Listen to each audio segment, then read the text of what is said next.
PJ Jacobsen looks good, Escalante, Hayes, Prince, Fong, and of course, well, Fong and Gillim have been good all season. Yep. But we've really got a group of 8 riders, all capable of winning here, and then there's a few others. I can give you an update on Braden Ort. If you're listening in Canada, I'm glad to say Braden is A-OK. No concussion. He's hurt his shoulder, I may add, but he's okay. A bit bruised, a bit battered, but no concussion, thankfully. But that was a heavy hit down at the corkscrew. And we will not see him in this no, race. No, he will not take part this afternoon, quite rightly. And I know you tracked him down and, wanted to get that word out there. So, again, our well wishes with the Ort family. And we get ready. As you see, they're about to take their warm-up lap. They got their sighting lap done just a few moments ago. And it's a good opportunity for myself and you as well, Jonathan, because typically this is a Greg and Jason show. But now we get to call this race, and this is going to be an awesome race at that. Yeah, I'm looking forward to it. This has been good all season. It's been close all season. And, I've got a feeling that no one's really cracked out of this pack of really good riders. Hayden Gillim was great straight from the get-go at Road Atlanta.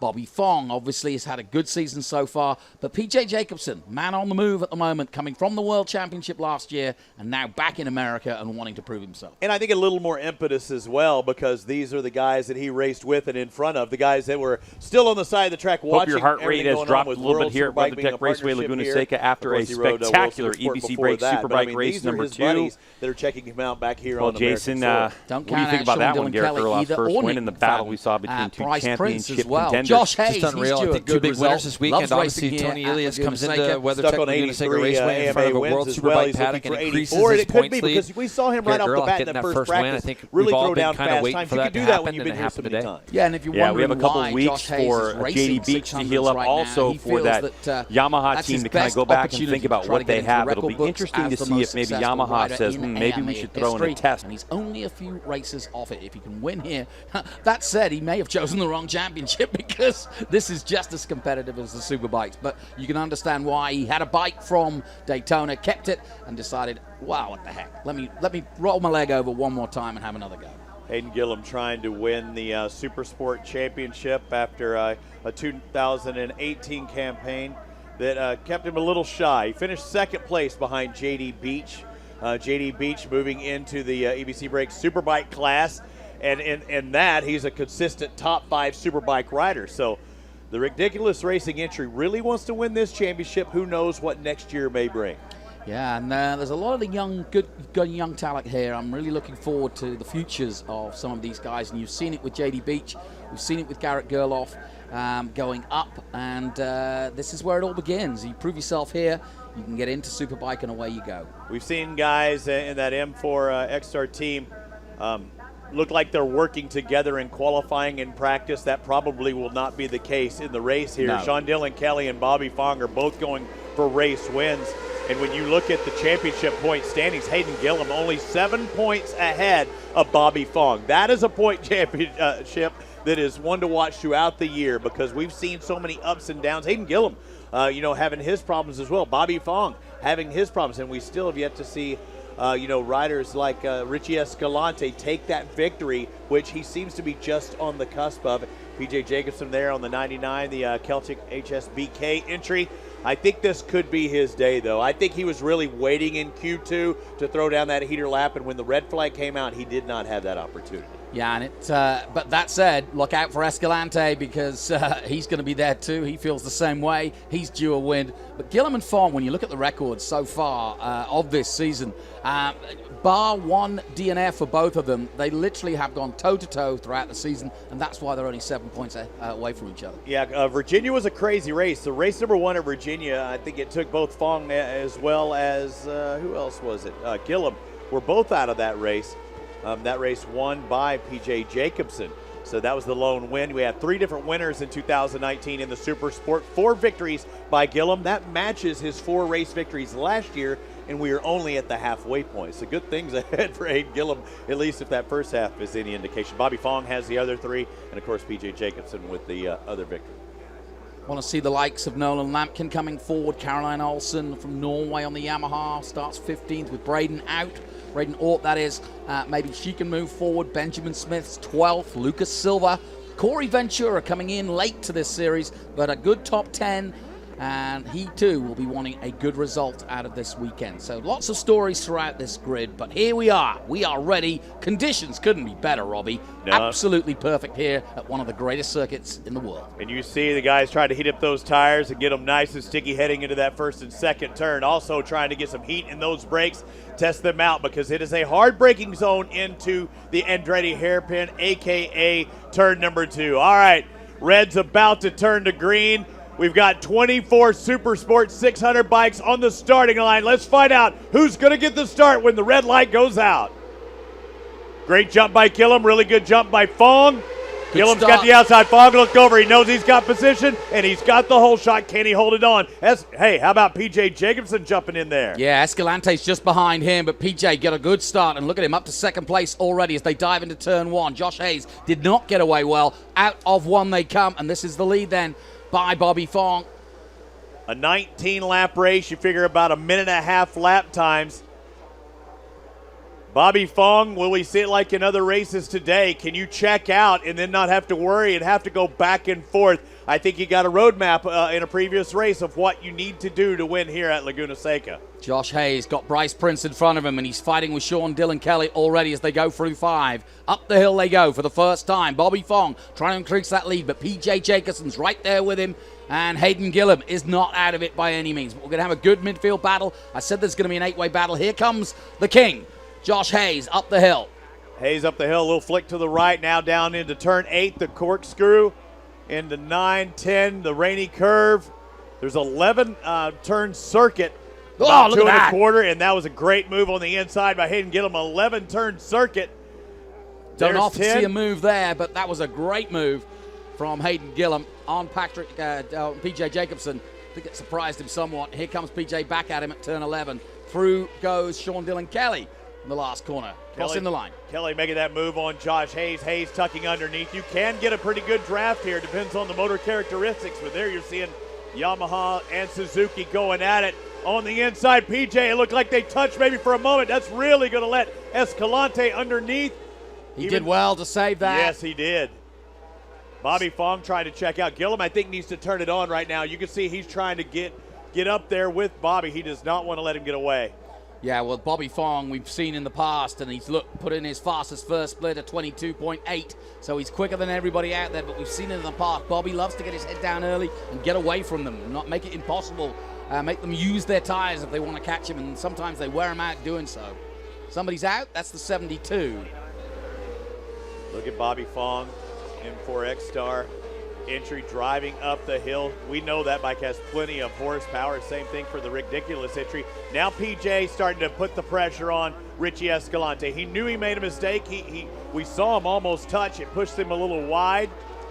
Going through that corkscrew once again. Josh Hayes sneaking back in the picture, the number 4, the MP Racing entry. The part-timer missing the first couple of stops, but he's been putting the pressure on ever since. Currently in 7th place. Just in front of him, Sean Dylan Kelly, Bryce Prince on the 74. Prince with the leg off as they head into turn 11, the final turn. Now coming down this front straightaway. Turn number 1, a slight bend right there as you see it as they head left. Turn 2 is like a 2 turns in 1. Yeah, that was Carlos Abraham Garcia, the man who was out on the 72. So 1 retirement so far from this race. Hayden Gillim setting the fastest lap by only a 1/10 of a second, but it counts. And Hayden now still in pursuit of Bobby Fong as we take a look at Josh Hayes. See fast purple sectors from Hayden Gillim that last lap. 127.22 is the fastest lap of the race. 126.8. Hayden Gillim, the only one actually to get in the 126 earlier in qualifying. There's Hayden Gillim there using all available track. I mean, he was running it to the dirt strip. PJ Jacobsen trying to recover, really. He got duffed up as they came out through the corkscrew, and he hasn't recovered since. He's now chasing Escalante up the hill, and he's got past him, I think. Yes, he has. Nice move. Now the left, he will close off that line, go curb to curb. Moves back into 3rd place where we saw him just a little earlier. Getting by the Mexican national champ on the Hudson entry, back in 4th.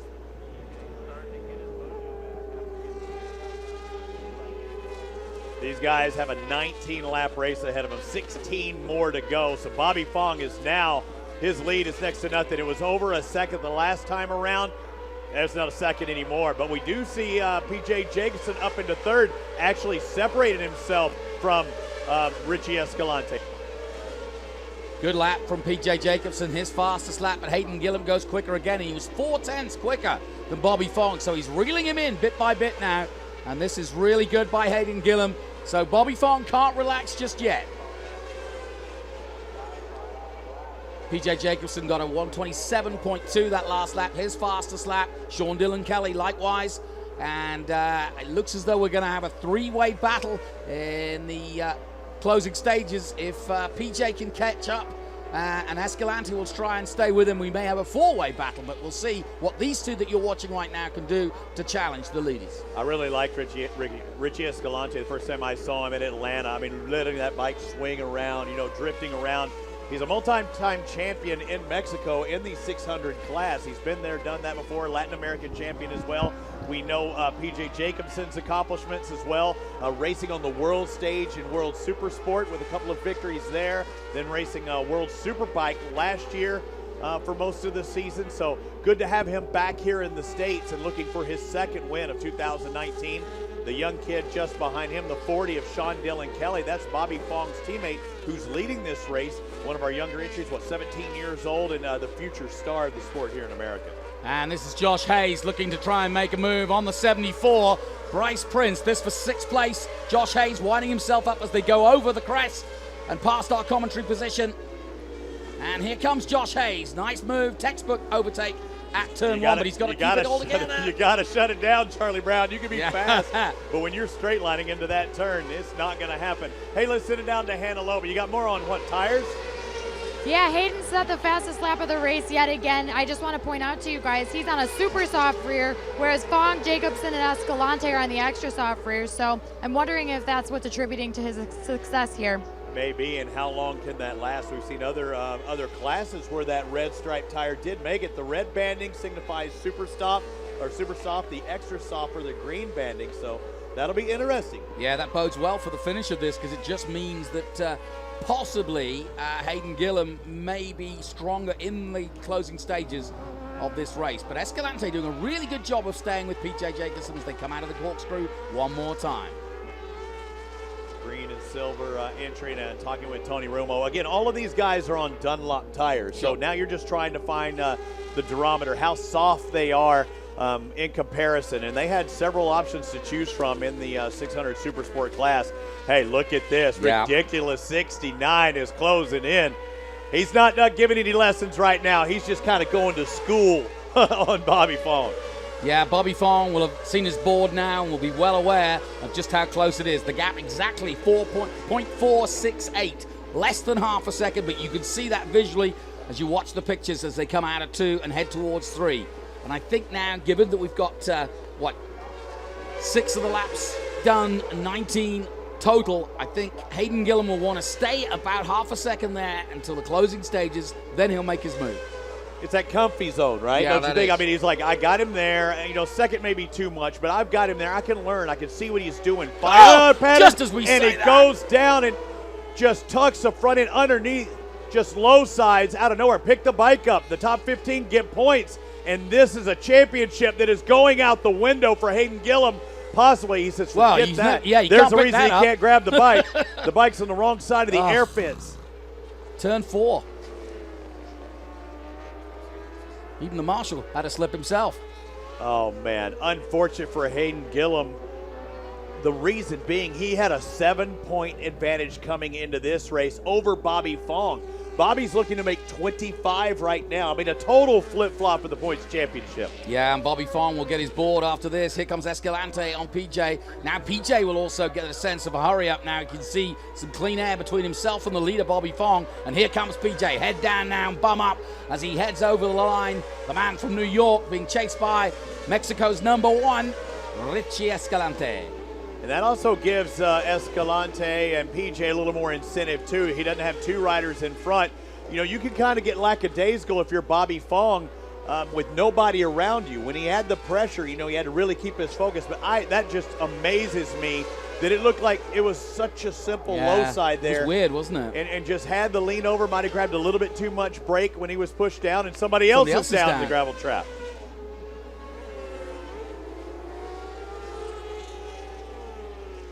So several riders going down. I wonder if there's something out there that we're not seeing. Maybe not the same area. Let's find out. No.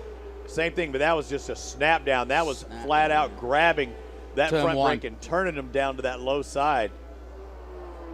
So the race continues. 7 gone. This battle between PJ Jacobsen and Richie Escalante is going on for the whole race by the looks of it, because Escalante, try as he might, just can't get past PJ Jacobsen, who had a few overtakes early on in the race and now finds himself in a real battle. But this is the battle for the podium now, so both men's minds will be changed by the fact that one rider has disappeared, and that is Hayden Gillim.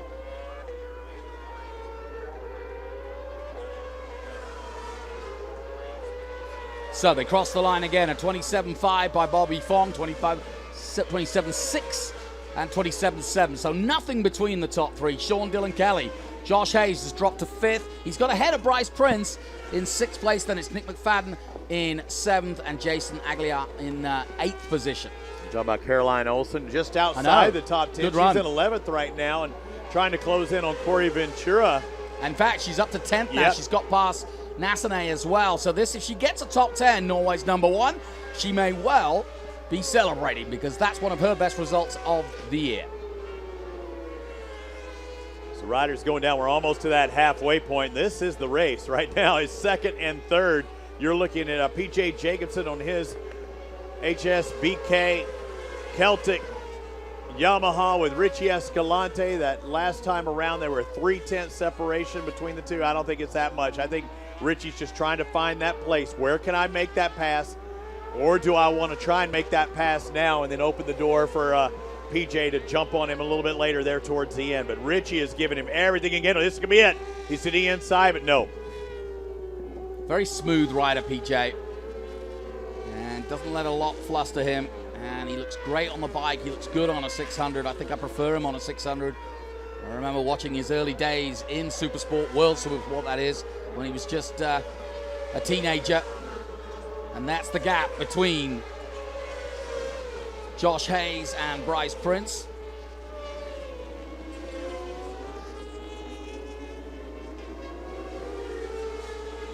There's Hayes in 5th, Prince in 6th, McFadden 7th, Aguilar 8th. You can barely see Nick McFadden in the picture between those two going at it. Josh Hayes looking for another top 5 this season. We talked about how he missed the first couple of races of the year at Atlanta, but comes back at Virginia, a 3rd and a 2nd place. And yeah, starting to get a little bit antsy. Richie Escalante back there in 3rd. This is the race for 2nd place. PJ Jacobsen on the 99, Richie Escalante on the 54. Now, this goes back to Hannah's point, which is if Bobby Fong has got a softer tire, will he be able to make it last to the rest of the race? Or will these two start to increase their pace as the race comes to the close and catch up potentially that 3-second gap that Bobby Fong has currently got over these two? The crazy thing when I was talking to Tony Romo, when it was more grip out there and it gets hotter, you want the softer tire. I come from a karting world where a lot of times you get too much grip, you need some slippage, but that's a totally different feel where you have a solid axle compared to these bikes. They're able to use everything they can get and hook it up there, but how long that tire can last. And I'd have to say so far the Dunlops, even in those super softs, they have lasted. Another lap completed, still in the mid-27s, the leaders. And then it drops off to Josh Hayes in 5th place. There's what happened to our 2nd place competitor earlier. I'd love to see that one more time. It was innocuous, wasn't it? Hayden Gillim was literally just leaning in and it just came out from under him. Bobby Fong trying to put his head down, concentrate. I mean, look at that. I mean, Hayden was with him. I mean, it was our 1 and 2 in the series, 1 and 2 in the race. Everything looked good until it wasn't. Yeah. I'm curious to ask what happened, and Hannah may be able to catch up to him before the race is over. If not, we'll talk to him at the end if he comes down to the podium. But he's probably still fuming inside that helmet. Look at this race for 2nd. It's really good. Richie Escalante is doing everything he can, uphill, downhill, right or left. Makes no difference because unless Bobby Fong just has something go wrong with a 3.5-second lead. I mean, Don't jinx him. He's literally there's no announcer's jinx. That's fairy tale. Look, you can't even hardly see them in the same straightaway. You know, Sean Dillon Kelly not too far behind in 4th. Yep. Maybe these two guys keep battling. SDK might sneak in there as well. Yep. He's definitely closing in. Well, Escalante has been looking for that move at turn 11 for a couple of laps now. Hasn't pulled it off yet. This is where PJ's got strength over the top here. And you can see Richie's not close enough to make a move here, but he's still very close there when he comes in and he thinks about it. That's his style. He likes backing it in those turns anytime it's available. He ran it in. I think it was a tester. Yeah, maybe. But I think he's strong through on the bottom of the corkscrew through Rainey and 10, and then he looks really close on the 99 at the last corner, turn 11. So Escalante winding it up, and he is there. He's barely on his tailpipe, isn't he?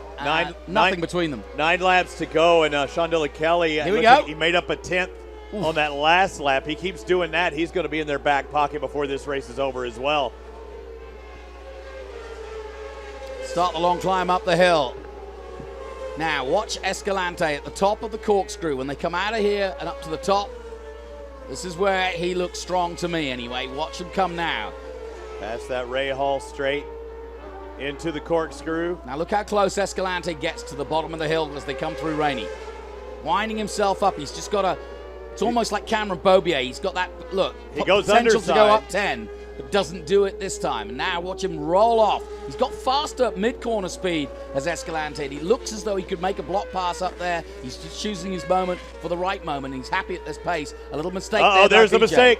There's a mistake right there. That could have been it, but he's just not able to get the drive for Escalante. Well, your wish is my command. I actually hear that Hannah has caught up with Hayden Gillim. I would love to find out just what happened. Down there to Hannah. Really unfortunate crash for you. You got to be feeling pretty disappointed right now. What happened out there? Yeah, I was feeling good. You know, didn't get the greatest start, and Bobby got away pretty quick, and I got held up a little bit behind PJ, but I was starting to kind of slowly close the gap a little bit, and we were pulling away from the rest of the guys, and I don't know, the front end, the last couple laps I was in it, just started kind of feeling squishy in the brake zones, and I just hit those couple bumps going into turn 5, and instantly I felt the thing start to tuck, and you know, that's how it goes. It's a bummer because the championship is so close right now, and I was feeling really good about this race, and you know, only being a one race weekend, it sucks, but we still got a lot of races left this season, and I'm not the only one that's going to be making mistakes, so we're going to get ready for Sonoma, and yeah, just try and regroup. Thanks, Hayden. Yeah, that 7-point difference at the beginning of the weekend is going to be a lot more now. 7-point advantage turns to an 18-point deficit if it stays the way it is right now. And yeah, so he felt it coming a few laps before, and with that lean, and you get a little chatter, a little movement in that front end, there's no tire on the ground, and that's why it low-sided and went down like that. Escalante looks a little quicker there in the Andretti hairpin once again, and SDK just back there lurking. Yeah, still about 170. He needs to make up about 2/10 from here on out to really have a shot at it. But if these two keep battling the way they are, that's giving Sean Dillon Kelly a chance to catch them, because they're just going to fight harder as the race goes on, and that's just going to play into Sean Dillon Kelly's game plan, because he has got closer. There's no question about it. There's Josh Hayes and Bryce Prince trying to stay with him. Don't you feel like, though, those guys staying nose to tail and kind of giving each other the business is different than pulling up next to him? If they get side by side, that's where Sean can really make that move. But when they're doing this and really kind of testing each other nose to tail, a little different story, because you're still kind of pushing that guy. Yeah, and if they do start fighting with each other, it's also going to play into the hands of Bobby Fong. Still 3.9 seconds up the road as they come through Rainey again. Here's where I like it. Escalante, if he goes underneath here and does the crossover to the right, I think that's his best opportunity. He's really never pushed holding really tight into the Rainey curve left. He's kind of stayed in middle ground. Or if he makes a block pass, because he gets good run into out 11. of 10 into 11, yeah. I agree. There's the wheelie See, this king. is where PJ looks good. Look at him pull away again. And a lot of times for you street fans, a wheelie does not mean fast. And you saw Richie Escalante pulling a wheelie down the front straight. That is a bad thing. Catch a lot more air, not able to keep those wheels on the ground and get that forward drive. But a lot of pressure now from Bryce Prince. The 74 starting to put the pressure on out of Bakersfield, California. The Toon Racing Yamaha R6. Bryce Prince will be enjoying this. He was Josh Hayes was winning races when Prince was still a nappy, so a bit of an age difference between these two. So Bryce Prince, I'm sure, will be enjoying the experience of racing with one of America's greats. Funny you mention that. His first year of racing, Josh Hayes, 1994, and he turned pro in 1998. Won a Weir National Endurance Series Heavyweight Superstock Championship. Yes, I did say 1998. Yeah, been out there a while. Now, actually, I think he'd already won a couple by then. In 96, Bobby Fong starting to deal with traffic now, and this is going to be crucial too. He's got an 18-point lead currently as it stands in the championship, but now Bobby's got to be careful because he's got the lead. 3.5 is comfortable, but the traffic is key. This is true. At least he has that big buffer to deal with, but this will also play a factor. If Bobby's catching up to him with 5 laps to go, then that means that PJ and Richie will come into traffic as well. You're the first guy in the group. It's really one of those questionable moments like, what do I do? Look at him taking inside curb. Does he take the right-hander as well? No, just on the outside. That is a very smooth line.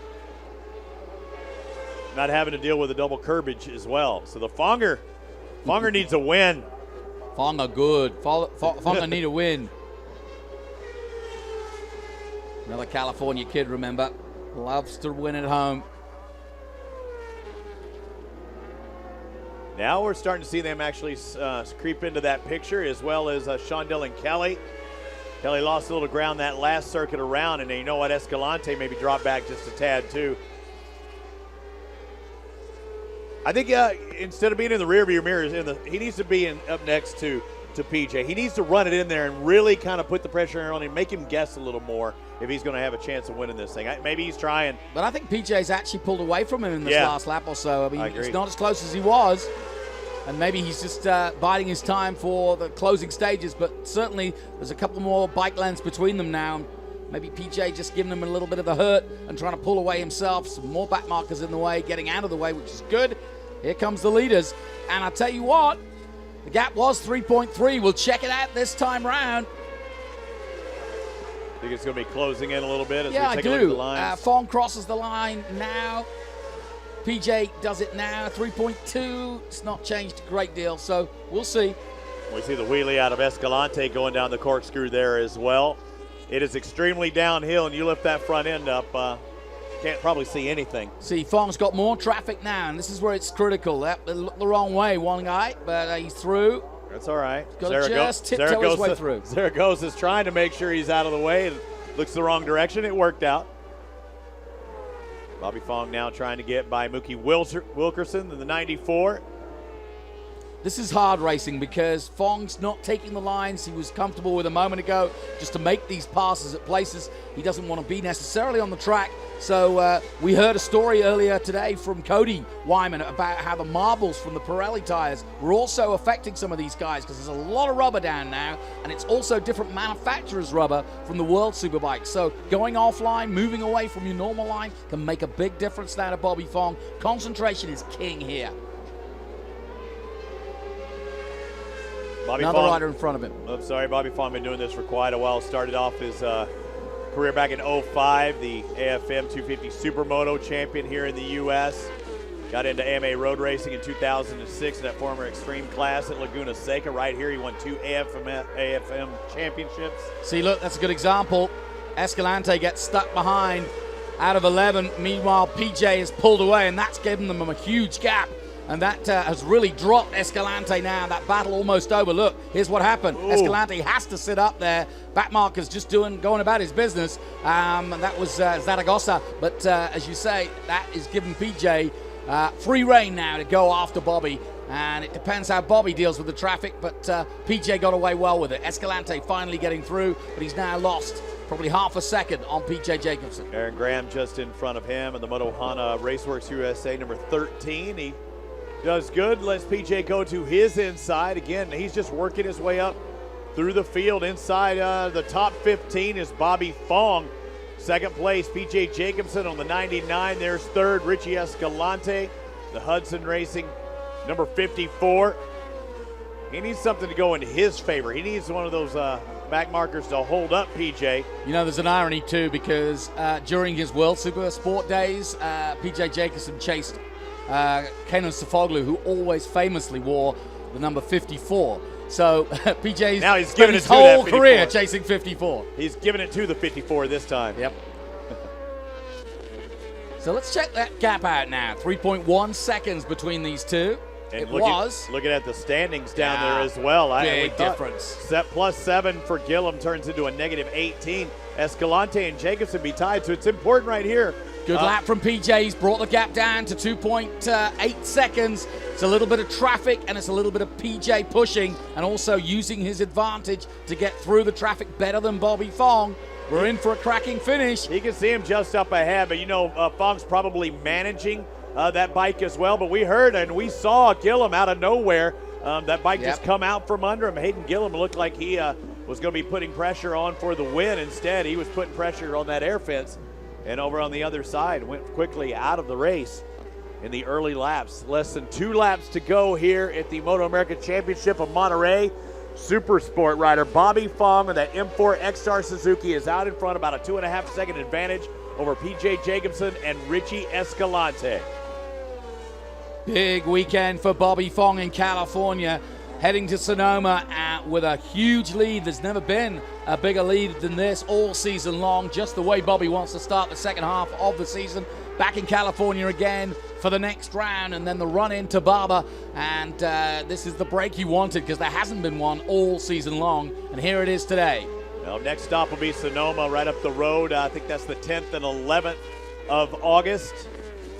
And it's Sean Dillon Kelly been back there. I mean, he's been in no man's land. I mean, he could see those guys of Escalante and Jacobsen up there, but constantly been about 2.5, 3 seconds, or about 2 seconds behind. The white flag comes out for everyone in this super sport class. Gap down to 2 seconds now.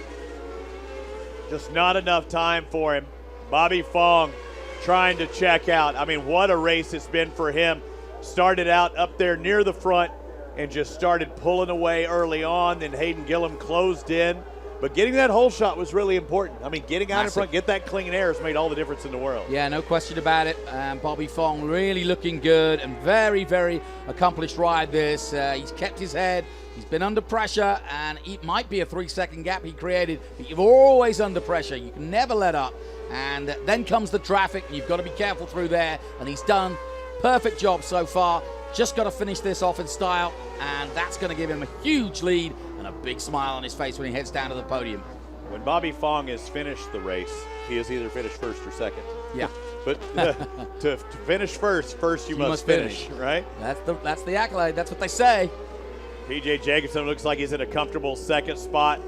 The one lone right-hander, takes number a look 10, over his shoulder. peeks at PJ. You're not getting any of this. The left-hand turn, PJ's closing in, but one more to go. Turn 11 is out of the way. M4 ECSTAR Suzuki. Congratulations, Bobby Fong, his 4th Supersport victory of 2019, and to win here at Laguna Seca. Nicely done, Bobby Fong. Here comes Josh Hayes. Does hold off Bryce Prince to take 5th place. PJ Jacobsen is going to finish 2nd. Richie Escalante 3rd. Sean Dillon Kelly 4th, followed by Hayes, Bryce Prince. Jason Aguilar should come across in 2nd. Hayden Gillim's teammate Nick McFadden on the Rickdiculous entry, number 18 and 8th, and he's happy. And I'm quite sure he got that pit board saying that Hayden Gillim out.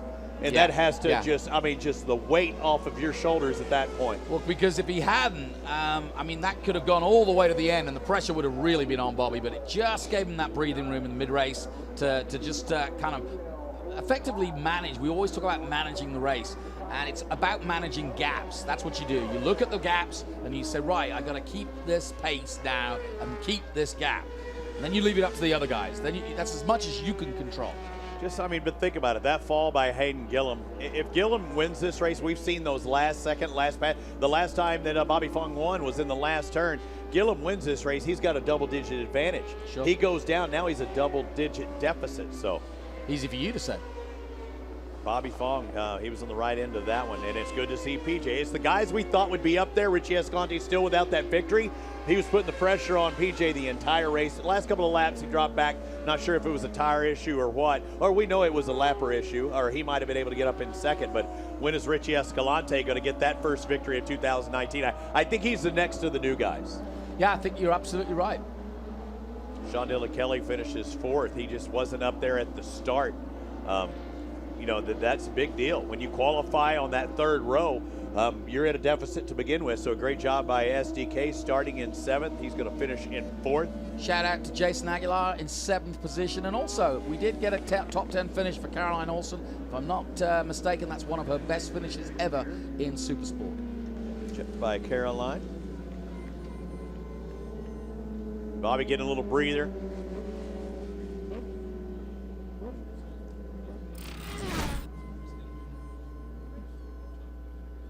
There are those final results. Bobby Fong taking the victory over PJ Jacobsen about a second and a half. He was managing that first place ride. Escalante about 3 behind with Sean Dillon Kelly just behind him. Josh Hayes still looking for that 84th victory in AMA Racing. It's the second page. You talk about Caroline Olsen, one of her best finishes. The Scandinavians are cheering, although they're probably most of them are in bed right now. Ben Smith in 12th. Sleep. The land of no sunset. It's still light out there. You saw Zaragoza in 17th, so you saw Bobby Fong and them work inside that top 15, and yeah, it's all right for the Fonger wins, and the Fonger has an 18-point advantage over Hayden Gillim, but we are far from done. There's still 4 events left in this 2019 campaign, but an 18-point lead for Bobby Fong. Escalante and Jacobsen. Yeah, they're tied up at 37. They still have a shot at it, especially if those guys in front keep battling it out. Might take each other out at that, but it's good to see Gillim, Escalante, Jacobsen, Sean Dillon Kelly can win at a drop of a hat. Bryce Prince just on the outside of that top 5 with Josh Hayes currently 7th. Again, he did not race that first race at Atlanta. Nick McFadden rounding out that top 8. So you see the guys down there at the victory podium here at WeatherTech Raceway Laguna Seca. A little debrief. Antelope will be down there in just a moment with our winner, and there is your victory podium.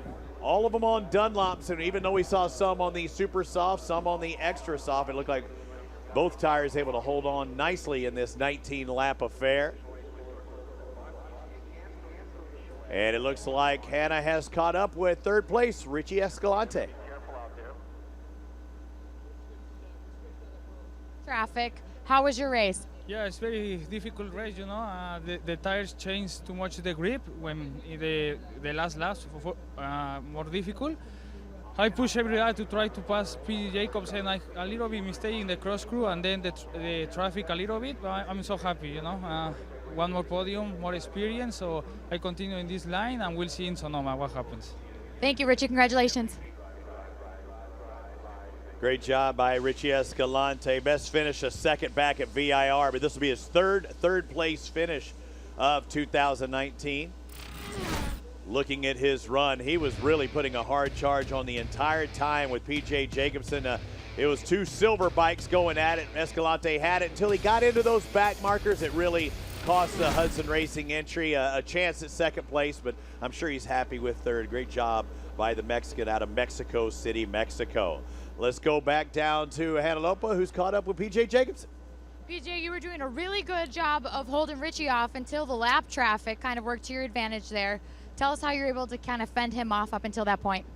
Yeah, I don't know. I was like just pushing and pushing. I was pretty disappointed in the beginning because there was like oil on my tire. It seemed like because Bobby just took off and Hayden, and yeah, I just could not get any grip until like lap 3, and then everything stayed pretty consistent. So yeah, I was just bummed about the gap because if I didn't have that gap, I would have been with Bobby the whole time, and Richie would have been there as well. But yeah, I was pushing the whole time, and he just kept me pushing and pushing. So yeah, that's the best that we could do today with our package.